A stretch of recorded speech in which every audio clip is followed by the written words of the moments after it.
Hello everyone, मैं आशीष आप सभी का हमारे यूट्यूब चैनल पर स्वागत करता हूं।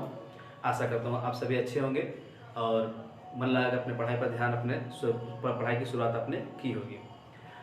अपने रिवर के सेगमेंट को आगे बढ़ाते हुए, जैसे कि हम लोग ऑलरेडी पहले वीडियो में इंदस रिवर या फिर सिंधु नदी के बारे में काफ़ी डिटेल में लोगों से चर्चा की थी और उसका लिंक मैंने डिस्क्रिप्शन बॉक्स में दे दिया है, आप उसको देख सकते हैं। उसी सीरीज़ को आगे बढ़ाते हुए जिसमें आज का टॉपिक हमारा है गंगा रिवर।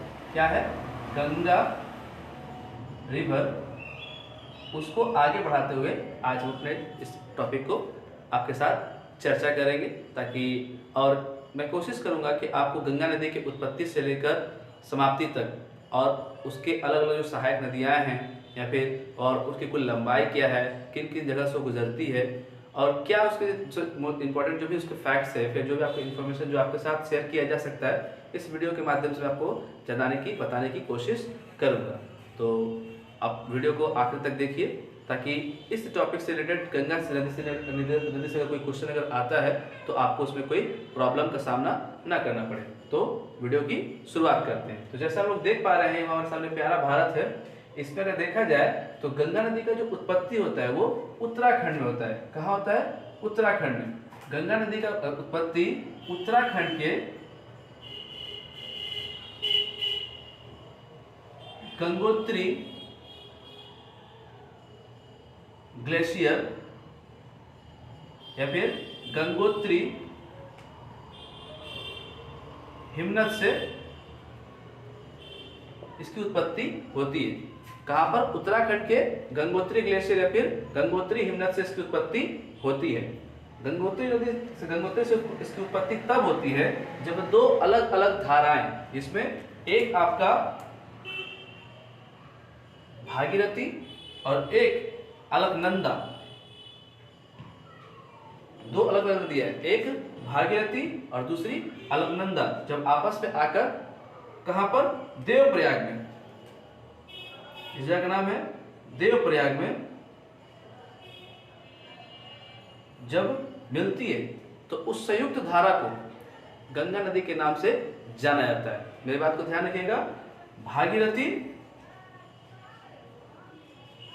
और अलकनंदा दो अलग अलग धाराएं जब देवप्रयाग में आकर जब मिलती है तो उस संयुक्त धारा को किस नदी के नाम से जाना जाता है?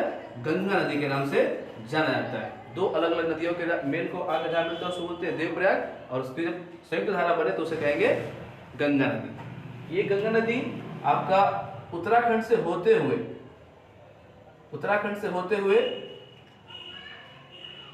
उत्तर प्रदेश और फिर बिहार से होते हुए फिर पश्चिम बंगाल से होते हुए आपका बांग्लादेश से होते हुए बंगाल की खाड़ी में गिरती है। कहां से उसकी उत्पत्ति हुई?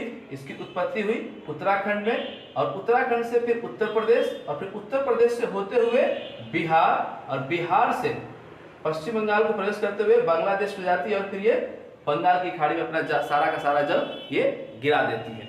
अब ये मैदानी भाग में क्वेश्चन पूछता है क्या कि गंगा नदी मैदानी भाग में कहां से प्रवेश करती है? तो गंगा नदी के तीन सेगमेंट से तीन स्तर है। एक स्तर है आपका उत्तराखंड का ग्लेशियर से लेकर आपका हरिद्वार तक का, और एक है हरिद्वार से लेकर ये आपका मुर्शिदाबाद तक का, और एक मुर्शिदाबाद से लेकर ये बंगाल की खाड़ी तक का। तीन सेगमेंट पे वो बटा हुआ है। तो ये आपका है मैदानी भाग, जैसा कि आप देख ही पा रहे हैं, पूरा का पूरा मैदानी भाग है। ये मैदानी भाग यहाँ के जितने भी आपको खेती के लिए जो भी जल की आवश्यकता पड़ती है उसका ज्यादा से ज्यादा हिस्सा इसकी नदी गंगा नदी या फिर इसकी सहायक नदी द्वारा दिया जाता है। इसलिए नदी को ये बहुत इंपॉर्टेंट नदी हमारे भारतीय प्रायद्वीप के पॉइंट ऑफ व्यू से।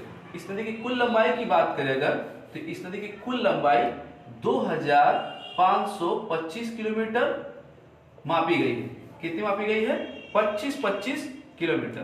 25 किलोमीटर, इसकी कुल लंबाई 2525 किलोमीटर मापी गई है।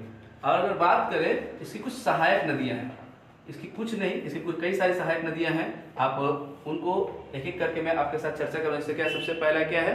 कोसी, गंडक, घाघरा, चंबल, और यमुना, यमुना जो कि इसकी सबसे बड़ी सहायक नदी है, और रामगंगा, ये सब इसकी मुख्य सहायक नदियां हैं जो अपना सारा जल इसमें लाकर प्रवाहित करती हैं और इसे एक विशाल नदी के रूप में बढ़ने में सहायता प्रदान करती है। पश्चिम बंगाल में जब ये नदी प्रवेश करती है तो पश्चिम बंगाल में धुलियान के पास, जगह को याद रखिएगा, धुलियान के पास ये नदी दो धारा में बढ़ जाती है और एक धारा जो इसकी मुख्य जलधारा है वो बांग्लादेश में प्रवेश कर जाती है, जहां पर इसे पद्मा के नाम से बुलाया जाता है। क्या नाम से बुलाया जाता है? पद्मा के नाम से बुलाया जाता है। और एक जलधारा यहां से बढ़कर पश्चिम बंगाल के हुगली नदी के नाम से होते हुए पश्चिम बंगाल की खाड़ी में अपना सारा जल गिराती है। कहां पर? धुलियान में नदी दो धारा बढ़ती है। एक मुख्य धारा चलेगी बांग्लादेश, जहां उसका नाम पड़ा पद्मा, और बंगाल में जो धारा रह गई, जो पतली धारा रह गई, उसको बोलेंगे हुगली नदी के नाम से हम जानते हैं। तो एक छोटा सा इसका रिवीजन कर दे अगर, तो उत्तराखंड के गंगोत्री से इसकी उत्पत्ति हुई और बंगाल की खाड़ी में नदी आकर गिर गई। इसकी अगर जल धारण करने की क्षमता की बात करें, इसका कुल अगर क्षेत्रफल की बात करें तो 861,404 स्क्वायर किलोमीटर, मतलब 8,61,404 स्क्वायर किलोमीटर इसकी क्षेत्रफल है, इसका एरिया है। कितना? 8,61,404 स्क्वायर किलोमीटर इसकी टोटल क्षेत्रफल या फिर एरिया है। और बांग्लादेश में इसे किस नदी से इसकी मुलाकात होती है? इसकी मुलाकात होती है ब्रह्मपुत्र नदी से। ब्रह्मपुत्र नदी से इसकी संयुक्त धारा जब मिलती है तो इसको एक अलग नाम दिया गया, उसका नाम है क्या? मेघना।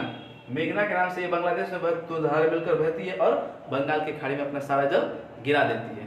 तो इस छोटे से टॉपिक में मैंने कोशिश किया आपको ज़्यादा से ज़्यादा इन्फॉर्मेशन को मैं दे पाऊँ। अगर वीडियो को अच्छा लगे तो लाइक करें एंड दूसरों के साथ शेयर करें, ताकि उन्हें भी अपने इस ज्योग्राफी के, इस गंगा नदी के रिवर सिस्टम से कोई भी अगर डाउट हो तो उनका क्लियर हो पाए। बहुत बहुत धन्यवाद। अपना खूब सारा ख्याल रखिए और खूब मन लगा कर पढ़ाई कीजिए। धन्यवाद।